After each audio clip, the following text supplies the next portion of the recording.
Zdravím vás, volám sa Kobalcký a v dnešnom videu sa pozrieme na základy zvárania titánu.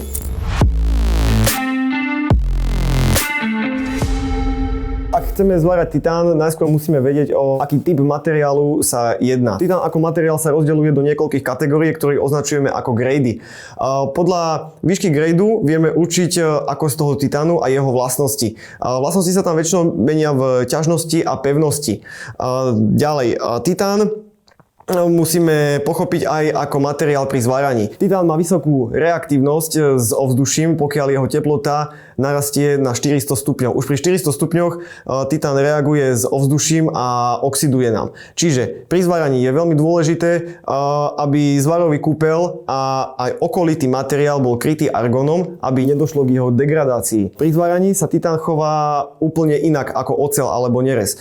Spôsobuje to jeho tepelná vodivosť. Má veľmi nízku tepelnú vodivosť, z tohto dôvodu je potrebných na zváranie oveľa menej ampér, ako sme zvyknutí pri nerezi alebo oceli. Aké vybavenie budeme potrebovať pri zváraní titánu? V prvom rade budeme potrebovať širokú hubicu, ktorá nám dostatočne pokryje zvárový spoj, aby nedošlo k oxidácii a následnej degradácii materiálu. Ja osobne budem v tomto videu používať FUPu veľkosti 12. Táto hubica je pre túto aplikáciu ideálna, nakoľko obsahuje prídavný difúzor na plyn a tým pádom nám kryje veľkú plochu zvaru. Aktuálne je už aj na Slovensku, majú ju u Solika na e-shope. Ihla, klasika E3 od Mostu, ktorú používam vo svojich videách. Zvára sa na jednosmernom prúde. Z teórie zvárania titánu je to všetko. Prechádzame k príprave materiálu. Na prípravu materiálu používame vždy nové brúsne kotúče, pokiaľ predtým neboli použité na brúsenie titánu, nakoľko by mohlo dôjsť ku kontaminácii tohto materiálu a to predsa nechceme. Môžeme prejsť k praktickej časti,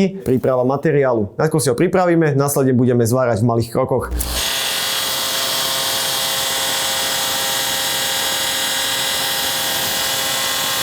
Zvárence máme pripravené, obrúsené a môžeme prejsť na zváranie. Tam postupujeme takým štýlom, že zavarím si cca nejaké 2-3 cm, nechám ho vychladnúť zvar, aby naň stále prúdila atmosféra, aby nedošlo k jeho oxidácii. Čo sa týka zafarbenia titánu, titán nesmie mať po zváraní farbu tmavšiu ako zrelé žito. Nesmie byť fialový, nesmie byť úplne žltý, nesmie byť dokonca taký dúhový. On býva, keď je zle zvarený. Vtedy vieme, že jednoducho tá oxidácia tam je a ten zvar nám praskne. Čiže my sa snažíme dosiahnuť zvar, ktorý je krásny, strieborný, šupinatý. Keďže na stole mám aktuálne titán, ktorý má grade 2, používam prídavný materiál, ktorý je tiež homogénny, čiže tiež je grade 2. Na stole mám trúbku, ktorá má hrúbku steny 2 mm, tým pádom mi stačí nastaviť zváračku na tých cca 30-35 A. Keďže toto je len demonstračné video, tak trúbka nie je fúkaná znútra, čiže koreň nie je krytý. Pokiaľ by sa jednalo o plnohodnotnú zákazku, tu by ešte museli byť dve záslepky a následne by tam musel byť fúkaný buď koreňový plyn, alebo čistý argón. To je už z teórie na teraz naozaj všetko a ideme zvárať.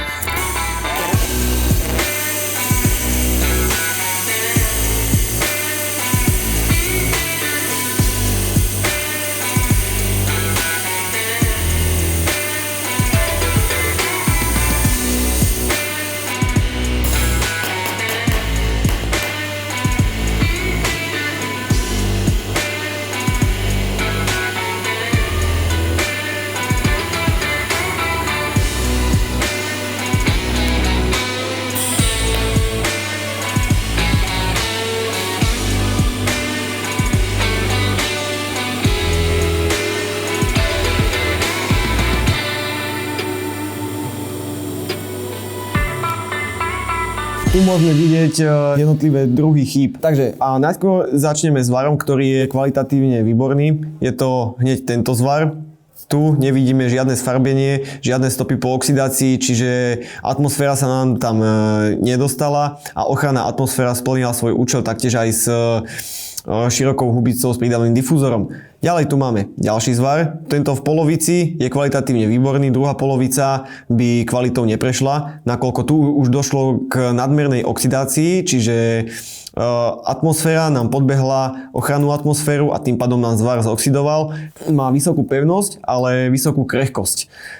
Ďalej tu máme zvar na trúbkovom spoji, keďže, ako som hovoril, túto trúbku sme nefúkali znútra ochranným plynom, tým pádom nám ochranná atmosféra z vrchu nám prúdila, krásne nám chránila zvar, ale jednoducho tá atmosféra sa nám dostala cez tento zvarový spoj, ktorý nebol ochránený, sa nám dostala do zvarového kúpela a tá spôsobila oxidáciu. Čiže tu krásne vidíme, ako je to krytie argónom jedna z najdôležitejších vecí pri zváraní titánu. Keď nemám krytie, ten titán nezvarím, respektíve zvarím ho, ale ten zvar je kvalitatívne nedostatočný. Pokiaľ chcete vedieť nejaké ďalšie zaujímavosti, prípadne návody, tipy, triky, píšte nám do komentárov. Pokiaľ sa vám video páčilo, lajkujte, zdieľajte. Pokiaľ chcete vidieť všetky naše najnovšie videá, taktiež klikajte na odber a vidíme sa pri ďalšom videu.